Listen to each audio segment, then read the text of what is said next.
विषारी पदार्थ पोटात गेल्यानंतर शरीराने काय करायचं हे शरीराला समजवण्यासाठी त्याचं एक प्रॅक्टिकल ट्रेनिंग म्हणून हे असे उपाय आयुर्वेदात सांगितलेले आहेत. हा उपाय ज्यांना जमला अमृत आणि ज्याला जमला नाही विष असंही काम करणारं हे बिब्बा औषध.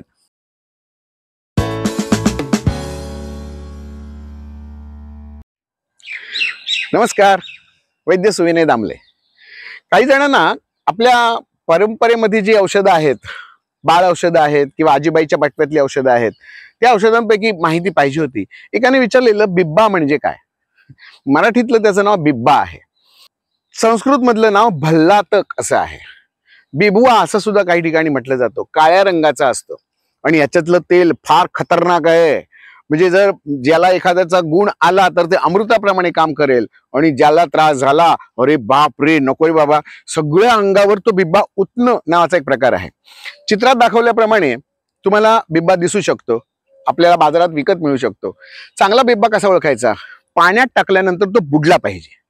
जर वर तरंगणारा असेल ना तर तो बिब्बा हे एका काजू जसा असतो ना त्या पद्धतीचं एक छोटंसं फळ असतं आणि त्या फळाला आलेली खाली लागलेली बी असते. जसं काजूला वर एक बोंडू असतो आणि खाली काजू बी ज्याला आपण म्हणतो, त्याचं वरचं जे टर्फल असतं ते काढल्यानंतर आपण काजूगर आतला म्हणतो ना त्याला, ते आपण खातोय. ड्रम रोस्टेड किंवा सुरांडे या प्रकारात किंवा भाजलेले आपण काजू खातो. तसा हा जो बिब्बा असतो हा त्या फळाला पुढे आलेलं हे बी असतं आणि त्याचा वापर कुठे करायचा असतो? ज्यांना कफ आणि वाताशी संबंधित आजार असतात त्यांना हा बिब्बा खूप चांगलं काम करत असतो. वापरायचा कसा तर त्याची शेवतं पाडणं नावाचा एक प्रकार असतो. म्हणजे अशी एखादी काडी घ्यायची, दाभण घ्यायचं, त्याला तो बिब्बा असा टोचायचा आणि हातावर एखादा ग्लोव्ज वगैरे घ्यायचा किंवा असा टॉवेल टाकून ठेवायचा आणि त्या गॅसवर निळ्या रंगाच्या फ्लेमवर तो बिब्बा जाळायचा आणि त्याच्यातनं काही थेंब पडतात. ते तेल असतं, त्याला बिब्ब्याचं तेल म्हणतात. आणि मग हे पाण्यामध्ये किंवा दुधामध्ये त्याचे थेंब मोजायचे. 2 थेंब, 5 थेंब, 8 थेंब, 11 थेंब, 21 थेंब. आपल्या प्रकृतीनुसार हे तेल जर वापरलं तर आपल्याला पचनाच्या संदर्भातले जे काही आजार असतात ते निघून जातात. मंद अग्नी किंवा आम पडणं किंवा ग्रहणी नावाचा आजार असतो, ह्या आजारांवर, किंवा पाईल्स आहे, रक्त पडणं हा आजार असतो, त्याच्यावर सुद्धा चांगलं. अर्थात पुन्हा सांगतो, बिब्बा हे औषध आहे. औषधाप्रमाणे वापरायचं असेल तर वैद्यांचा सल्ला जरूर घ्या. उगाच मी सांगतोय म्हणून अशी औषधं वापरायची नसतात.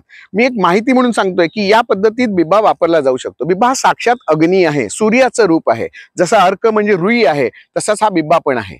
जिथे भूक वाढवायची असेल, आपल्याला पचन घडवून आणायचं असेल, कफाचा संघात मोडून काढायचा असेल, स्रोतोरोध दूर करायचा असेल, तिथे हे अमृतासारखं काम करतं. आता कॅन्सर सारख्या आजारामध्ये देखील बिब्बा खूप चांगलं काम करतो. काही पेशींना आपल्याला जाळून टाकायचंय, त्यासाठी बिब्बा असलेलं भल्ला तकासव नावाचं एक आसव बाजारात विकत मिळतं. पुन्हा एकदा सांगतो, घरात आणू नका, सल्ल्यानेच घ्या. आणि जर एखाद्याला बिब्ब्याचं औषध असल्यानंतर त्रास झाला तर काय होतं, त्याच्या अंगावर अशा लाती येतात, पित्ताच्या लाती येतात, ज्याला आपण शीतपित्त किंवा पित्तांबिणं म्हणतो. अशा पद्धतीमध्ये पूर्ण अंग फुलून जातं आणि तिथे खाज न येता डायरेक्ट आगच सुरू होते. मग ह्याला बिब्बा उतणं असं म्हणतात. आणि याला उपाय काय करायचा तर कोकमाचं तेल, ज्या बिया असतात त्या फोडायच्या, ज्याला आपण भिरंडेल किंवा कोकम तेल, कोकम बटर म्हणतो, तर ते लावलं तरी चालतं. नारळाचा रस लावला तरी चालतो, नारळाचं तेल लावलं तरी चालतं. आणि पुढे 2-4 दिवस भूक जरा कमी राहणार आहे, आतमध्ये अग्नी पेटलेला आहे, बाहेरनं त्याला थंड उपचार करायचे, मग त्याचा त्रास कमी होतो. बिब्बा हे ज्याला मानवलं त्याला खूप चांगलं. थोडंसं उगाळून लहानपणापासून जर मुलांना देत गेलं तरी सुद्धा मुलांचे आजार कमी होत असतात. लहानपणामध्ये आपली इम्युनिटी सगळं शरीर ऍक्सेप्ट करत असतं. वाढवण्यासाठी काही जे पदार्थ हवे असतात ते तुमच्या शरीराकडनं मागून घेतले जातात आणि दिले जातात. ते आपल्या परंपरेमध्ये असतात. झरवणीची औषधं जी आहेत त्याच्यात सुद्धा बिब्बा आहे. अत्यल्प प्रमाणात जेव्हा बिब्बा वापरला जातो तेव्हा तो तेवढं नुकसान करत नाही. अग्नीचा संस्कार करून तेल पाडून जर घेतलं तरी चालतं. भावी साठे नावाचे आमचे सर होते, तर ते सर या बिब्ब्याचा खूप चांगला वापर करायचे आमवातासाठी. गव्हाच्या पिठामध्ये या बिब्ब्याचा युक्तीने वापर करायचे आणि त्याची भाकरी किंवा पुरी तयार करून जर खाल्ली गेली तर ती सुद्धा चांगलं काम करते असं लक्षात येतं. बिब्बा हे ज्याला मानवतं त्याला अतिशय चांगलं काम करतं. दृष्ट लागणं हा एक आध्यात्मिक त्रास असतो, त्याला सुद्धा हा बिब्बा वापरला तरी चालतो.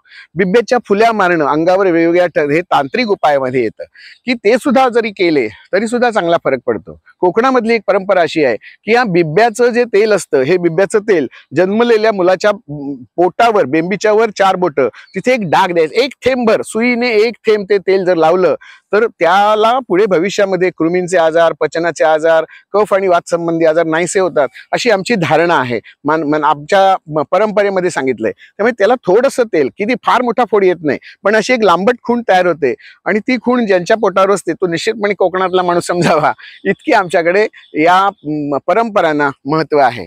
आणि 1-2-4 दिवस तिथे त्रास असतो, परंतु नंतर तुमच्या शरीराला ते जी जखम तयार करून घेतली जाते त्याच्यातनं इम्युनिटी वाढायला मदत होत असते.